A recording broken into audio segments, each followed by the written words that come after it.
事故直後の様子を捉えた写真では、漁船がひっくり返り、船底が上を向いています。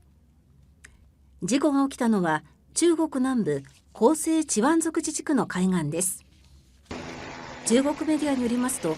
61人が乗った漁船は9日、